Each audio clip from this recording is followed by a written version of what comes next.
ಪ್ರವಾಸಿ ತಾಣ ದುಬಾರೆಯಲ್ಲಿ ನಡೆದ ಆನೆ ಆಕ್ರಮಣ, ಮಹಿಳೆ ಬಲಿ ಮತ್ತು ಸಾಕಾನೆ ಸಾವಿನ ಪ್ರಕರಣವನ್ನು ಗಂಭೀರವಾಗಿ ಪರಿಗಣಿಸಿರುವ ಕರ್ನಾಟಕ ಉಪಲೋಕಾಯುಕ್ತರು ಕಾನೂನು ಸುವ್ಯವಸ್ಥೆಯ ವೈಫಲ್ಯಕ್ಕೆ ಕಾರಣರಾಗಿದ್ದಾರೆಂದು ಆರೋಪಿಸಿ ಅರಣ್ಯಾಧಿಕಾರಿಗಳ ವಿರುದ್ಧ ಸ್ವಯಂ ಪ್ರೇರಿತ ಕೇಸ್ ದಾಖಲಿಸಿಕೊಂಡಿದ್ದಾರೆ.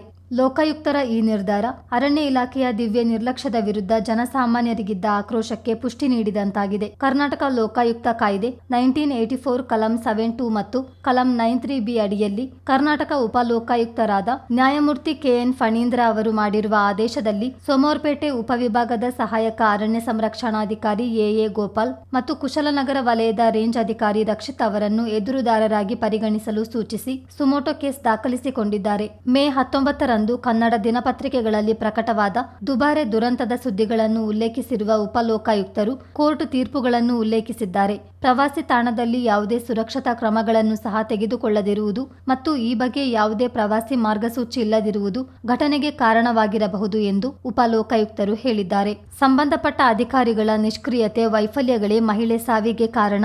ಗಾಯಗೊಂಡಿದ್ದ ಮಾರ್ತಾಂಡ ಆನೆಯ ಸಾವು ಕೂಡ ಸಂಬಂಧಪಟ್ಟ ಅರಣ್ಯಾಧಿಕಾರಿಗಳ ನಿಷ್ಕ್ರಿಯತೆ ಮತ್ತು ವೈಫಲ್ಯವನ್ನು ಸೂಚಿಸುತ್ತದೆ ಎಂದು ಉಪಲೋಕಾಯುಕ್ತರು ಅಭಿಪ್ರಾಯಿಸಿದ್ದಾರೆ.